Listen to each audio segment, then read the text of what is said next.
A green sky and backwards time could be more than just fantasy. Ancient myths from across the globe describe realities that operate under entirely different laws of nature. We are about to explore 20 of these astonishing legends that seem to detail genuine alternate universes. By the end of this journey, you will see these classic tales not as simple fables, but as hidden maps to other dimensions. We will uncover why a Celtic hero returned from a magical land to find 300 years had passed, and what a massive world tree from the frozen north can tell us about the structure of the cosmos itself. This investigation reveals a startling pattern in human belief, one that questions the very nature of our existence. What does it say about us that we have always been convinced other worlds are just out of sight? This colossal tree, Yggdrasil, is more than a simple myth.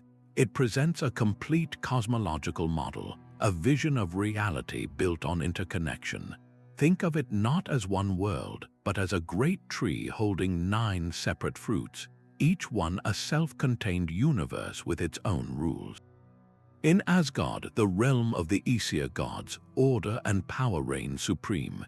Yet just a branch away lies Jotunheim, a chaotic land of primal giants and raw, untamed nature. Then there is Svartalfheim, a subterranean world of dark elves and master craftsmen, operating under principles utterly foreign to the sunlit worlds above. These are not neighboring countries you can walk to. They are distinct dimensional planes, each with its own physics and inhabitants, all bound together by the tree's immense structure. The travel between them, undertaken by gods like Odin or Thor, was never a simple journey. It was a traversal of cosmic layers, a shifting from one state of being to another. This idea of a connected multiverse is not just a modern scientific fancy. It is a foundational concept in one of history's most robust mythological systems. How did a culture of Vikings and Skalds arrive at such a sophisticated vision of reality? It suggests an intuition about the cosmos that sees our world as just one thread in a vast, living tapestry. From this intricate network of Norse worlds, we find a similar depth of understanding in a completely different tradition, one born under the vast, red skies of the Australian continent. The Dreamtime, or Altringa, presents a reality so profound it challenges our very understanding of time. It is not a historical era that began and ended, but a continuous, parallel dimension of existence. This is the everyone, a term that perfectly captures its timeless nature. In this foundational state, ancestral beings did not simply create the world and then vanish. They are perpetually present, their creative journeys etched into the land itself, forming the mountains, rivers, and stars in a perpetual now. Think of our waking world as a thin veil draped over this deeper, more potent reality. The laws of physics we take for granted become mere suggestions in the Dreamtime. Here, an ancestral being might sing a mountain into existence, transform into a waterhole, or traverse vast distances in a single thought. This is not magic in a fairy tale sense. It is the fundamental operating principle of a separate but interwoven reality, one that is always accessible through ritual, ceremony, and deep spiritual connection.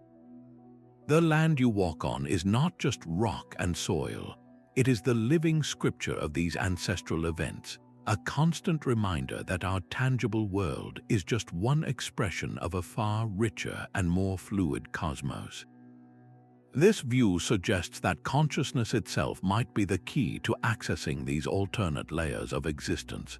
From this timeless Australian landscape, where reality is a song still being sung, we journey to the very different but equally mind-bending philosophical realms of ancient Greece. Plato's prisoners never knew they were in chains. For them, the flickering shadows dancing on the cave wall were the whole of existence. a comfortable and complete world built from echoes and silhouettes. This ancient thought experiment is far more than a simple metaphor for ignorance. It is a stark blueprint for a layered cosmos, one where our everyday experience is a distorted projection of a far more real and perfect dimension. The world outside the cave, bathed in sunlight and populated by living forms, represents what Plato called the realm of forms. In this higher reality, everything we see here, from a simple tree to the concept of justice itself, exists in its ideal, perfect state. Our own world is just a flawed copy, a shadow cast by those perfect originals. The prisoner's journey out of the cave is not a physical trip but a philosophical awakening, a shattering shift in consciousness that reveals the profound truth that what we perceive is a cheap imitation. This allegory feels unnervingly modern. It asks us to consider if the solid ground beneath our feet is merely a data stream, if the colors we see are just a limited interpretation of a much richer spectrum. Are we, like the prisoners, mistaking the projection for the projector? The story's enduring power lies in this direct challenge to our senses, forcing us to confront the possibility of an entire, more authentic universe operating just beyond the cave wall of our perception. From this foundational idea of a hidden, truer reality in the West, we find a fascinating parallel in the East, where possibility itself becomes the fundamental substance of the cosmos. Hindu cosmology offers a map to a universe of staggering complexity, a structured hierarchy of realities known as the Lokas. Far from a single cosmic plane, this system describes 14 primary worlds, each a self-contained existence with its own rules, inhabitants, and states of being. At the lowest end of this spectrum lie realms like Pojola, subterranean worlds often associated with immense wealth and supernatural beings called Nagas. At the highest peak rests Satyaloka, the plane of ultimate truth, a realm of pure consciousness and light. The ancient texts such as the Bhagavata Purana present these not as distant planets but as coexisting dimensions. Some lokas are considered physical, though operating under different natural laws, while others are entirely subtle, composed of energy and thought. A soul's journey through this vast multiverse is dictated by its karma, its accumulated actions and intentions. This means that the reality you experience right now is not a fixed location, but a temporary state of consciousness, one station on an immense cosmic itinerary. The profound implication is that by fundamentally shifting your inner state through deep meditation or the refinement of your being, you could theoretically access these other worlds. They are not far away in space, but are layered all around us, different frequencies of existence waiting to be tuned into. This ancient idea of a structured, accessible multiverse resonates powerfully with modern metaphysical concepts that suggest consciousness is the key to perceiving deeper layers of reality. From this intricate and orderly cosmic map, we find a very different kind of doorway in the misty hills of Celtic lore, a world that exists not in a complex hierarchy, but simply right beside our own, separated by the thinnest of veils. A shimmering mist parts to reveal a land untouched by age or sorrow, where golden apples grant immortality and music floats on an ever-pleasant breeze. This is Tyr na en Og, the Celtic Otherworld, a realm of perpetual youth that exists not in some distant galaxy, but right beside our own, often concealed within the very landscape of Ireland itself. Ancient burial mounds known as Shia were believed to be doorways to this dimension, while a journey across the Western Sea into the setting sun was another path to its shores. The most famous journey belongs to the warrior Oisin, who fell in love with the goddess Niam and rode with her to this paradise. For Oisin, his stay felt like a blissful 3 weeks, a single season of feasting and adventure. But when homesickness called him back, Niam warned him never to set foot upon the soil of Ireland. Upon his return, he discovered the unthinkable. His 3 weeks in the land of the young were 300 years in the mortal world. His family, his friends, his entire society had turned to dust. In a moment of tragic forgetfulness, he fell from his horse and touched the ground, instantly aging those 3 centuries in a single, withering breath. This story is far more than a simple fable about time flying when you are having fun. It is a precise description of a reality operating on a separate temporal frequency. Time in Tyr and Og is not linear. It is a fluid substance, and the passage between the worlds acts as a transformative gateway, warping one fundamental law of physics in a way that feels terrifyingly literal. The myth speaks to a profound longing for escape from our most defining mortal constraints, decay and death, but it also encodes a very specific belief. It insists that such a world is not a fantasy. It is accessible, it is nearby, and the veil separating us from its wonders is perilously thin. Just as Oisin discovered a world where time collapses, another culture tells of a kingdom where the very substance of reality is inverted, a civilization hidden not behind a mist but beneath the waves. Beneath the restless surface of the ocean lies a kingdom of impossible architecture. Ryugu-jo, the Dragon Palace, is a realm of coral towers and crystal walls where servants are sea creatures and the lord is a dragon god. This is not a hidden cave or a distant star, but a fully realized civilization operating on the seafloor under a completely different set of rules. The legend of the fisherman Yorishima Taro provides our clearest window into this submerged dimension. After rescuing a turtle, he is invited to the palace as a guest of honor, where he is entertained for what feels like 3 days. Yet a growing unease, a longing for his home and aging mother, prompts his departure. The dragon god's daughter gives him a mysterious box, a tamatebako, with a single, grave warning. He must never open it. When Taro returns to his village, he finds everything unrecognizable. The people are strangers, his home is gone, and 300 years have passed in the mortal world. In his despair and confusion, he forgets the warning and opens the box.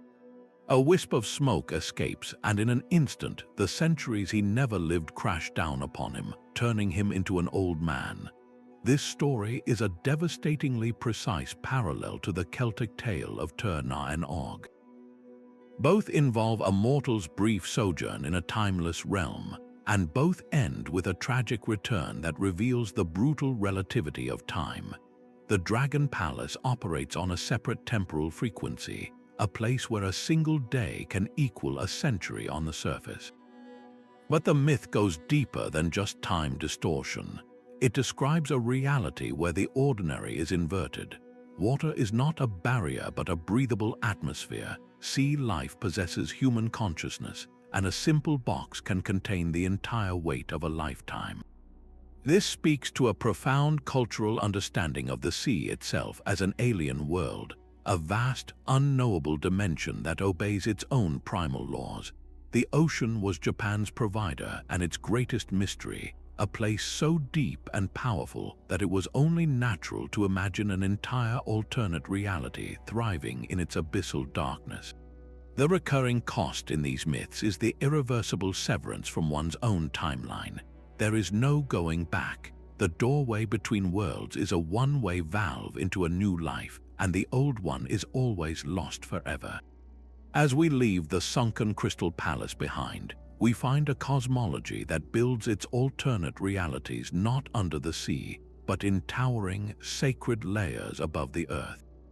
Across Mesoamerica, a different kind of cosmic tree pierced the heavens. The Maya envisioned not a single axis, but a sacred quincunx, 5 world trees standing at the 4 cardinal directions and the very center of the world. Each of these trees was a living pillar, a conduit connecting 3 fundamental layers of a vertical multiverse. At their roots lay the dark, watery terror of Xibalba, a multi-level underworld teeming with decay and cunning, death-obsessed lords. Its trunk soared through the middle world, our earthly realm of humans, animals, and cities. and its branches reached up into the celestial canopy, supporting 13 distinct heavens, each one a stratum of reality ruled by its own deities and celestial bodies. This was not a symbolic diagram, it was a functional spiritual geography. The Popol Vuh, the great book of creation, details the harrowing journey of the hero twins, Hunahpu and Xbalanque, as they descend into Xibalba. The lords of this underworld subject them to a series of deadly tests in houses of darkness, cold, jaguars, and bats, each house a separate chamber with its own lethal laws. The twins survive not by brute force, but by outwitting the very rules of that reality, ultimately defeating its lords and clearing the way for the dawn of humanity. This myth reveals a cosmos where each layer is a literal, visitable location, a plane of existence with unique challenges, inhabitants, and physics. For Mayan shamans, navigating these realms was a core spiritual practice. Through ritual and trance, they believed they could travel along the trunk of the world tree, ascending to the starry heavens to commune with ancestors, or descending into the underworld to heal the sick. This cosmology presents existence as a grand, tiered structure, a stack of realities you could theoretically climb if you only knew the way. The profound implication is that our world is just one floor in a cosmic high-rise, sandwiched between the terrors below and the celestial wonders above. From this intricate, vertical vision of interconnected worlds, we are drawn to another epic journey, one that traverses a landscape of both physical and spiritual extremes. Encircling our entire world lies a mountain range forged from a single, immense emerald. This is Mount Kaf, the axis of Persian cosmology, a realm of such profound mystery that it exists both as a physical ring of peaks and a gateway to a higher plane of being. The journey to Kaf is not one of simple navigation, for its slopes cannot be found on any earthly map. It is a destination for the spirit, reached only by those who have purified their hearts and minds through immense spiritual trials. At its summit resides the Simurgh, a magnificent, all-knowing bird whose wings span the centuries and whose feathers hold the secrets of creation. In the epic Shahnameh, heroes and seekers undertake this arduous quest, not for treasure, but for wisdom, seeking an audience with this benevolent creature who represents the ultimate union with the divine. Time on Mount Kaf does not behave as it does here. A single conversation with the Simurgh might span what feels like an afternoon, yet upon returning home, the seeker could find that generations have passed in the mortal world. This is not a land of fantasy, but a dimension of pure meaning, a reality that is geographically wrapped around our own, yet operates on a completely different spiritual and temporal frequency. It suggests that the most profound truths are not hidden in the distant past or future, but are layered directly over our present moment, waiting to be perceived by those who learn to see through the veil of the mundane.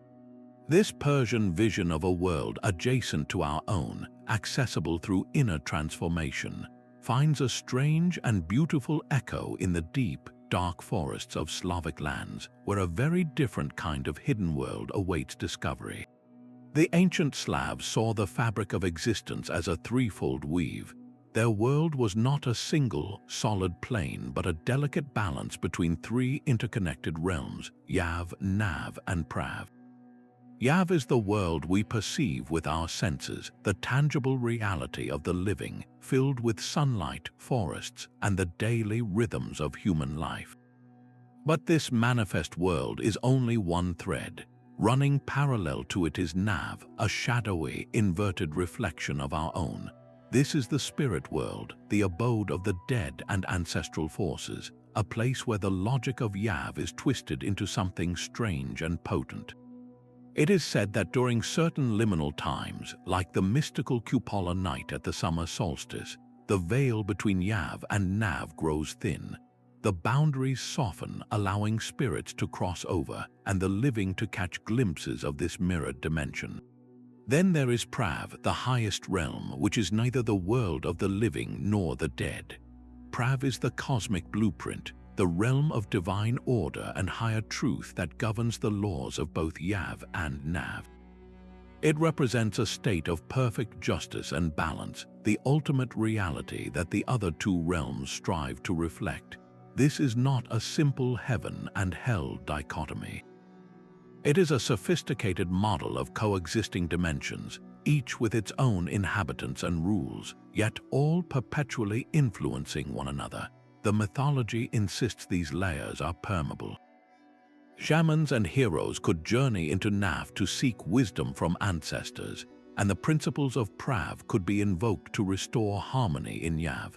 This entire system presents a universe where our reality is just the middle layer in a grand spiritual sandwich, constantly shaped by the realms above and below. This profound belief in a cosmos woven from multiple interacting realities finds a different expression in a West African tradition, where the very path of a life is a dimension unto itself. Our own visible world is just one half of a profound duality. In the Yoruba worldview, reality is composed of two deeply connected realms, Orun and I. Orun is the invisible source of all existence, the spiritual home of the ancestors and the powerful deities known as the Orishas. It is a world of pure potential and ultimate causation. I is our tangible, physical world, the arena of human action, struggle, and community. The crucial insight is that these two are not distant from each other. They are in constant, dynamic conversation. What happens in Orun ripples directly into I, shaping destinies and influencing daily events. Conversely, human actions, prayers, and offerings performed in I can affect the balance and flow of power in Orun. This interaction is managed through intricate systems of divination, like the sacred Ifá corpus, which allows skilled priests to interpret the wishes of the Orishas and provide guidance. This is not a mythology about a faraway heaven. It is a practical cosmology for navigating life, where the spiritual world is an immediate and active participant in human affairs. The food offered at an altar, the rhythms of a drum in a ceremony, the symbolic colors worn on a specific day, these are all conduits, threads that bind the two worlds together. Religions that grew from this soil, such as Santeria and Candomblé, are built upon this living bridge between the realms. They operate on the fundamental principle that our lives are part of a multidimensional tapestry, where every choice and every destiny is woven across both the visible and the invisible. The alternate reality of Orun is not a speculative fantasy. It is a working dimension that informs every aspect of existence, from the grandest life decision to the simplest act of kindness. This vision of a cosmos intimately woven from two inseparable halves finds a powerful echo in a very different creation story, one that tells of a world born from the ashes of a previous reality. The cycle of creation is not a singular event, but an epic migration across realities. The Hopi people hold a sacred narrative of emergence, a journey through four distinct worlds, with our current existence being merely the latest. This is a story of sequential universes, a lineage of realities that humanity has outgrown and escaped. The first world was one of endless space and pure potential, a spiritual plane where life was simple. But humanity grew corrupt, lost in its own development, and the Creator saw fit to dismantle that reality, preserving only the righteous few. These survivors were guided to the next world through a Sapapu, a sacred portal that opened in the earth itself. The second world was a place of greater complexity and technological advancement, but once again, humanity fell into conflict and materialism, forgetting its spiritual purpose. This world too was destroyed, its imbalance leading to its end. The third world was a vast global ocean, a reality dominated by water, where people lived on great islands and developed sophisticated civilizations. Yet the old patterns repeated. Greed and war consumed society, and the world was purified by a great flood. Once more, the faithful were led through the Sapapu, ascending into the dry, stark landscape of the fourth world, our world today. Each of these previous worlds was not just a different era, but a different dimensional plane with its own unique physical laws and spiritual challenges. The endless space of the first world, the complex machinery of the second, the aquatic dominion of the third, these are descriptions of alternate universes, entire cosmoses that humanity has collectively inhabited and abandoned. The Sampo is the constant, the interdimensional gateway that allows the essence of humanity to transfer from one dying reality to the next nascent one. This profound myth reframes our entire existence. We are not at the beginning of the story, but living in its latest chapter, carrying with us the karmic lessons of 3 previous worlds. Our current reality, with its own tests of balance and harmony, is just one stage in a vast cyclical journey through the multiverse. This vision of a sequential cosmos, where entire universes are classrooms for the soul, finds a fascinating parallel in a Chinese tradition that organizes the heavens with the meticulous order of an imperial court. High above the mortal realm, an eternal court governs the cosmos with the unyielding precision of a celestial machine. This is the domain of the Jade Emperor, a heavenly bureaucracy that mirrors the imperial structure of ancient China in every detail. Far from a vague paradise, this is a fully operational alternate reality, a parallel dimension of ministries, departments, and divine officials. Each deity and immortal holds a specific portfolio, managing the fundamental forces of existence from rainfall and thunder to literature and warfare. The cosmic ledger, a record of every human deed, is meticulously maintained, and promotions or demotions within this divine civil service are based on merit and virtue. This is a universe governed by protocol and paperwork, where the fate of a human life might be decided by a memo from the Ministry of Illuminated Fate. The connection between this celestial empire and our earthly world is not a one-way street. Mortals who achieve profound spiritual cultivation or perform acts of immense virtue could, upon death, receive an appointment and ascend to become minor gods or immortals themselves, joining the very bureaucracy that once oversaw them. Conversely, celestial beings frequently descend to the mortal plane, intervening in wars, testing the righteous, or punishing the wicked. This creates a deeply interactive system, a coordinated reality where every human action has a direct celestial consequence, and every divine decree ripples through the human world. The great novel Journey to the West brings this cosmic interplay to life, following the Monkey King's rebellious journey as he challenges the heavenly order, only to be ultimately integrated into its structure. This myth presents a universe that is not a collection of separate, distant realms, but a single, vast, interconnected organism. Our world and the heavenly court are 2 halves of a whole, 2 administrative districts in a grand, cosmic empire, forever influencing each other in a delicate dance of cause and effect. This vision of a meticulously ordered, interactive cosmos stands in stark contrast to the next myth, a realm from which no one, not even a god, ever returns. The gates of Kur did not open to fire and brimstone, but to an eternal, suffocating silence. This Mesopotamian underworld, known as the Land of No Return, was a chillingly bureaucratic realm of dust and shadows, a fully realized dimension operating with the grim finality of a sealed tomb. Its most famous visitor was the goddess Inanna, who, in a daring bid for power, descended through its 7 gates. At each portal, she was stripped of a piece of her divine regalia, her power and identity systematically dismantled until she stood naked and powerless before its queen, her sister Ereshkigal. This was not a punishment for sin, but the immutable law of the land. Kur was a neutral, joyless mirror of the world above, a place where the dead, from kings to commoners, existed as whispering shades, clothed only in feathers and sustained by dust. The rule was absolute. None who entered could ever leave, a principle so fundamental it took divine intervention and a cunning substitute to secure Inanna's release. This is one of humanity's oldest written conceptions of an alternate reality, a binary system where the vibrant, sunlit world of the living is permanently severed from its silent, subterranean twin. Kur established a cosmic architecture of separation that would echo through millennia of Western thought, a foundational belief in a parallel world governed by its own unyielding physics.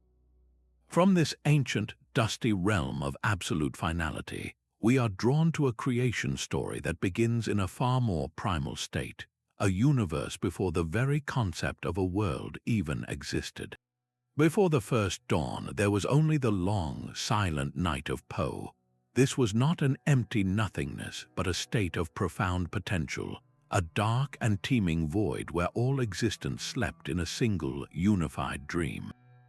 From this primordial unity, the first forms emerged, the Sky Father Rangi and the Earth Mother Papa. They lay in such a tight, loving embrace that no light could exist between them. Their children, the myriad gods, were born into and trapped within this world of crushing darkness, forced to live in the narrow space between their parents. For an age, they endured this confined existence until finally, the children decided they must force their parents apart. After many attempts, the god of forests, Tain, succeeded where others had failed. He placed his shoulders upon his mother Papa and his feet against his father Rangi, and with an immense, slow effort, he pushed the sky high into the air, creating the world of light and space we know as Ao. This act of cosmic separation did not destroy the original state of Po. Instead, it established a fundamental duality that defines Polynesian reality. Our world, Ao, is the realm of the tangible, of light, life, and activity, but it is not the only reality. Po remains an ever-present foundational dimension. It is the source of all creative power, the dwelling place of the gods and ancestral spirits, and the final destination for human souls after death. This is not a simple heaven or underworld. Po is the deep, unseen source from which Ao continuously draws its existence, a dark ocean from which our world of light is just the shimmering surface.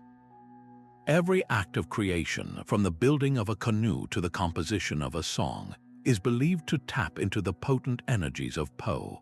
This world, you insists that the most real and powerful things are not the objects we can touch, but the invisible forces of origin, meaning, and spirit that flow from this parallel dimension.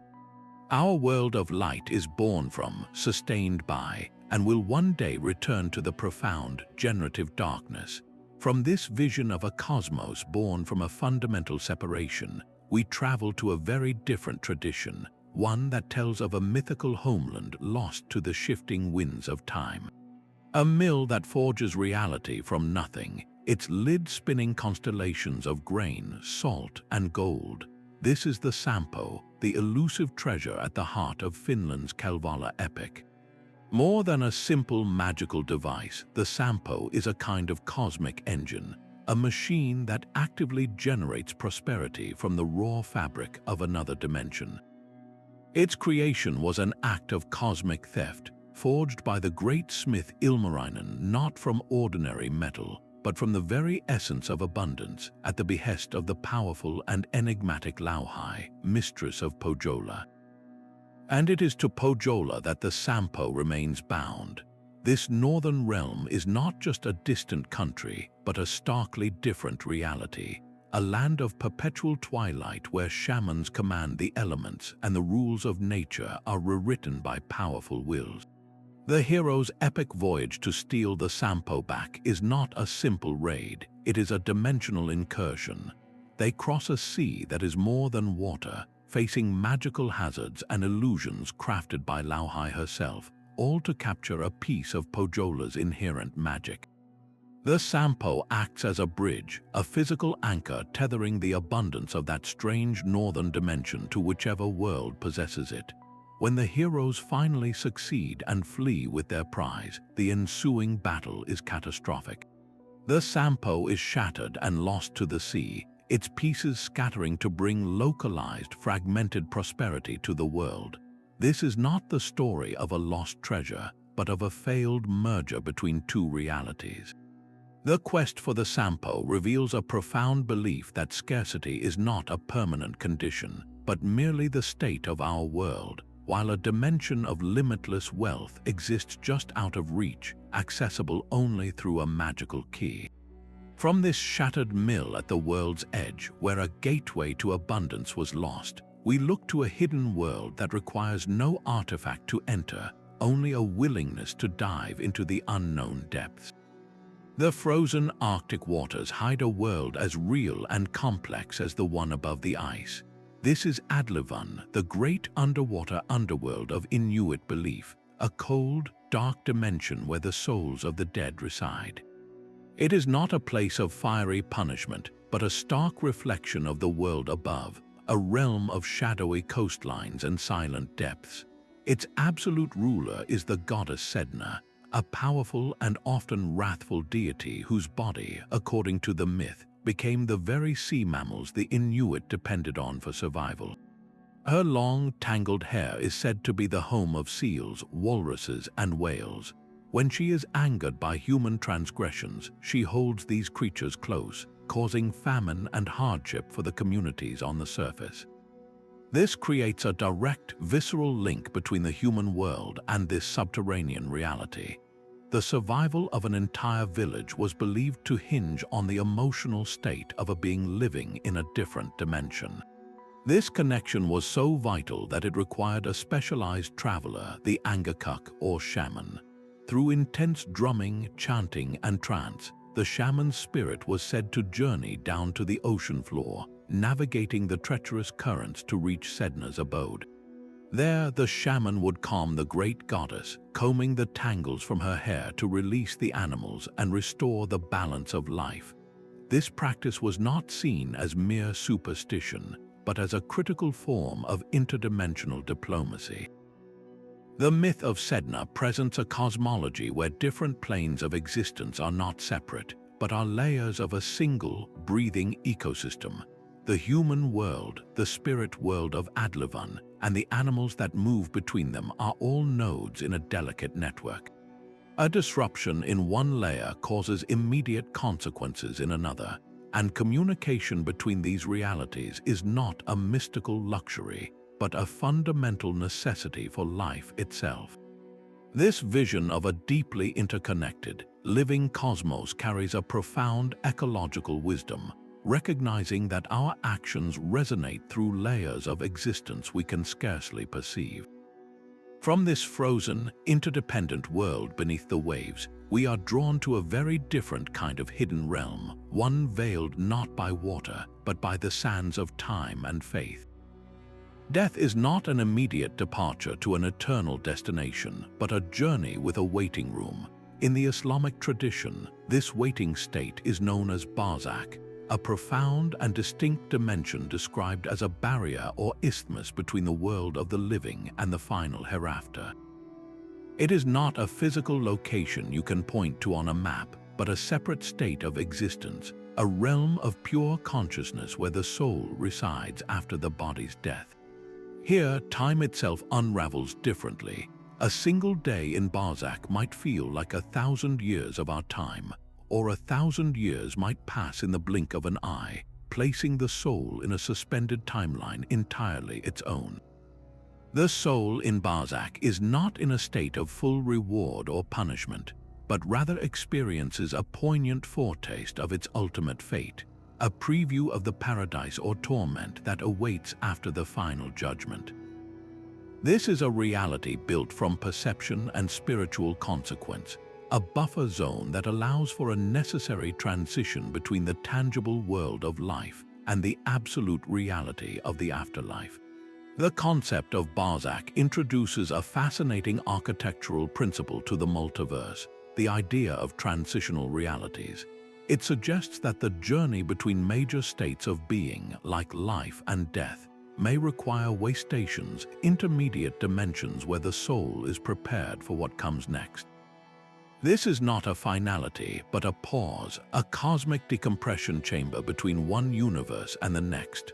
From this ethereal realm of waiting and anticipation, we are drawn to a legend of a very different kind of hidden world, one that is not a spiritual waystation, but a tangible, enchanted kingdom lost to the mortal eye.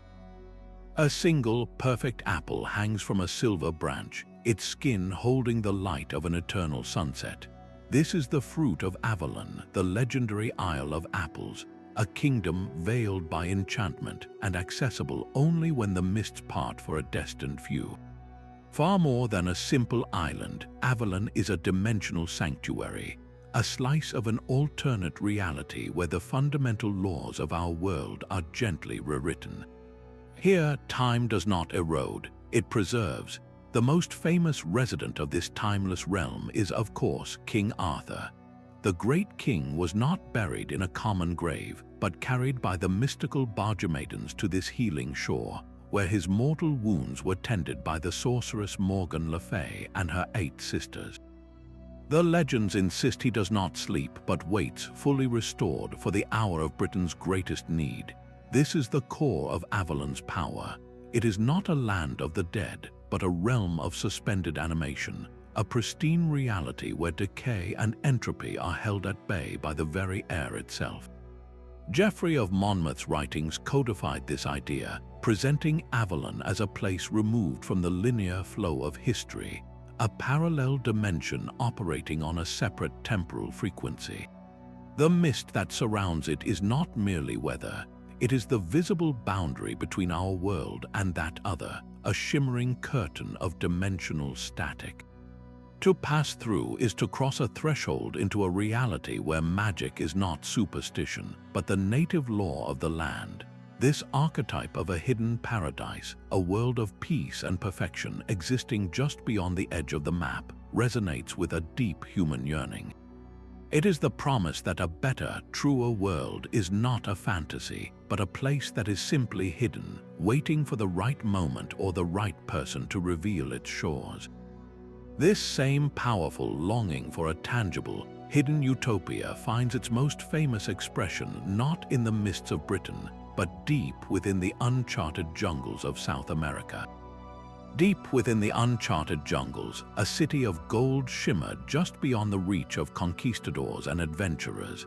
El Dorado began not as a place, but as a person, a Muisca chieftain who coated his body in gold dust during a sacred lake ritual.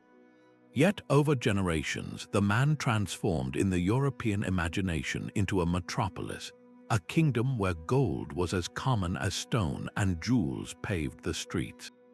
This was not merely a lost city, it became a parallel reality of impossible wealth, a dimension that seemed to exist in a different phase from the struggling colonial world. The jungle itself became the veil, a green, living curtain that concealed a world operating on a principle of pure, untarnished abundance. Those who sought it found only hardship, disease, and death, for the legend had a cruel, self-correcting mechanism. The city was always just one more river away, one more mountain range beyond. It was a reality that receded precisely at the rate of the seeker's advance, a destination that could only exist as long as it remained undiscovered. This makes El Dorado one of the most potent myths of all. It is a conceptual alternate reality built entirely from human desire, a perfect kingdom of fulfillment that we project onto the blank spaces of our maps. It speaks to our deep-seated belief that somewhere there is a place where all scarcity has been solved, where the struggles of our world are replaced by the effortless luxury of another. The legend's true power lies in its endless deferral, the promise that perfection is always nearby, yet forever out of reach. This timeless human drive to find a perfect, hidden world shifts form once more, moving from the dense jungles of the past to the speculative landscapes of the future. You distinctly remember the Monopoly man wearing a monocle. You would swear the fruit of the loom logo had a cornucopia, and for you it was always the Berenstain Bears, not Berenstain. These are not simple mistakes. They are specific, detailed, and eerily shared by thousands, even millions of people. This is the Mandela Effect, a modern digital age myth born not from ancient scrolls, but from internet forums and collective unease. The phenomenon gets its name from the widespread, vivid memory that Nelson Mandela died in prison during the 1980s, a memory so strong for so many that his actual death in 2013 felt like a historical glitch. The rational explanation points to confabulation, the way our brains efficiently fill in gaps with plausible details, creating false memories that feel utterly real. Yet, the mythology that has exploded around this effect is far more thrilling. It suggests these are not errors at all, but residual memories from a different timeline. In this view, every time a large group remembers the movie line as "Luke, I am your father," instead of the correct "No, I am your father," they are not misquoting. They are recalling a reality where it truly was said that way, a universe that has since subtly merged with our own. This is a myth for the information age, where the multiverse is not reached through a shaman's trance or a hero's voyage, but through the collective hard drive of human consciousness. It proposes that we are all passively, unintentionally accessing a vast database of alternate histories, and that these inconsistencies are the system errors, the bleed through from parallel servers. It transforms a simple quirk of memory into a profound metaphysical statement that we are all living in a single version of a story that has multiple concurrent drafts. This contemporary legend proves that our need to believe in other worlds is not fading with modernity.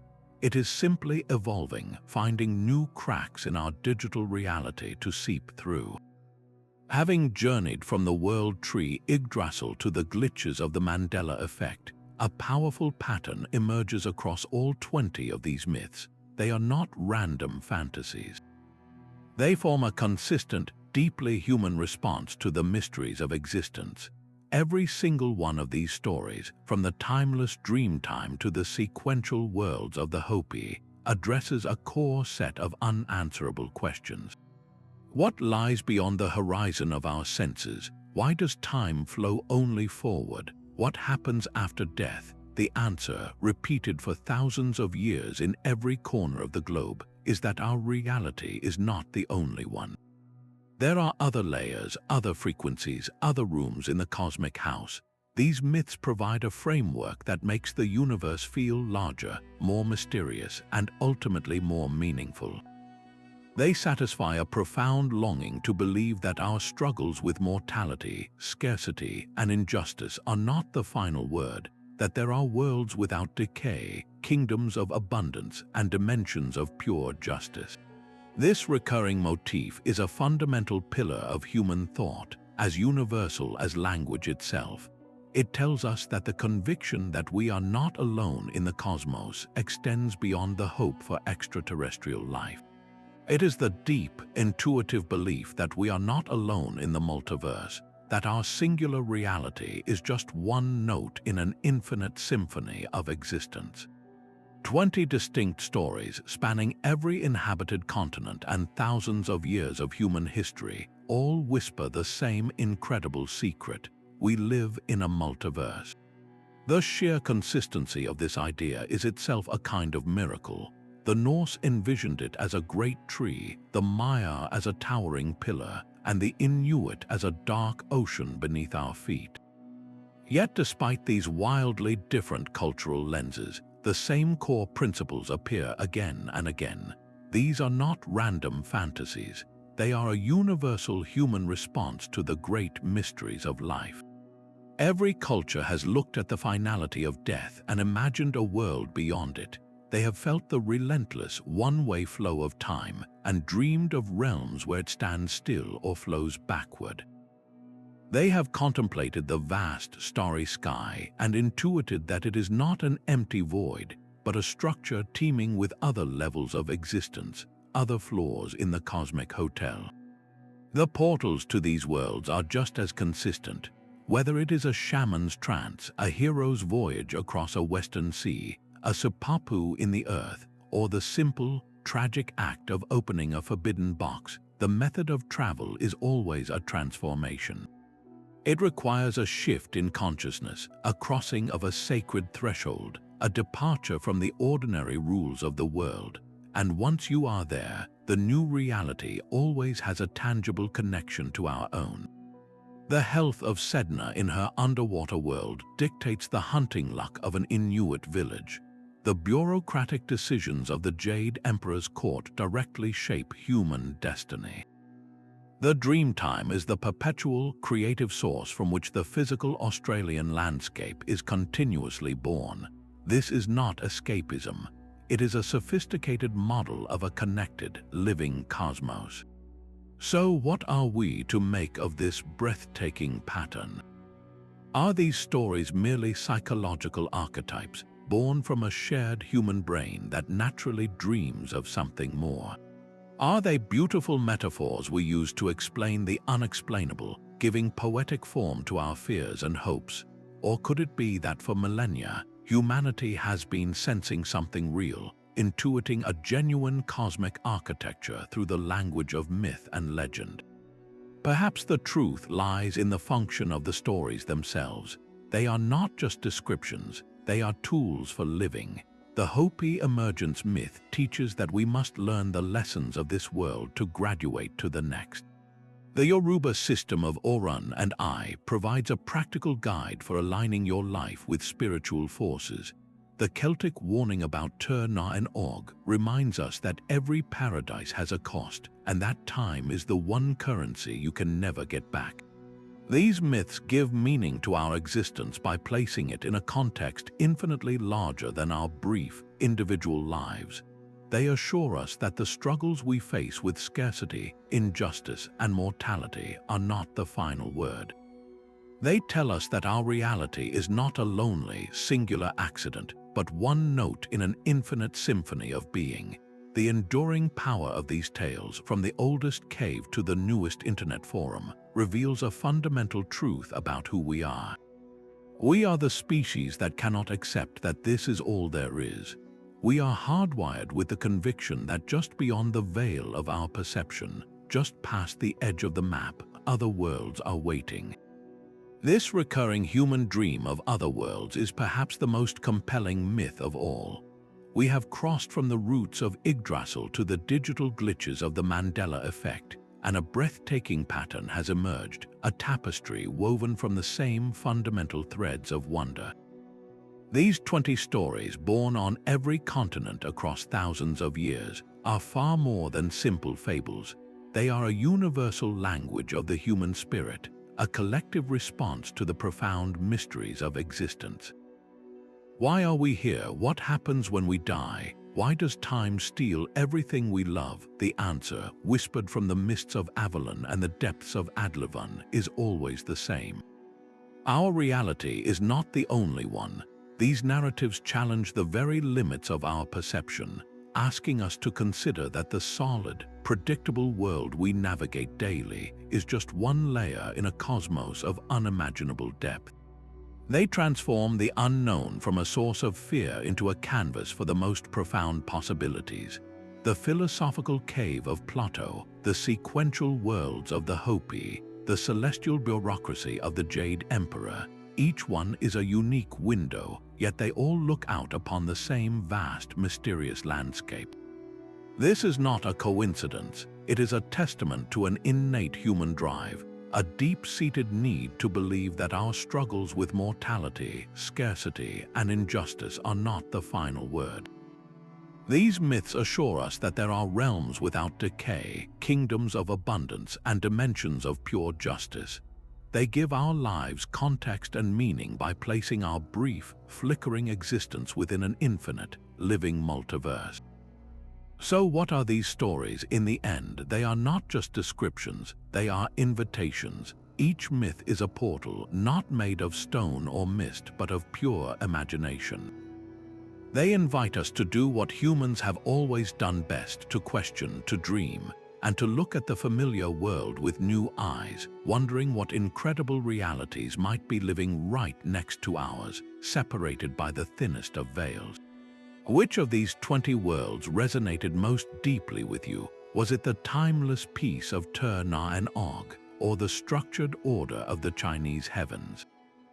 Share your journey in the comments below and subscribe for more explorations into the hidden layers of our extraordinary existence.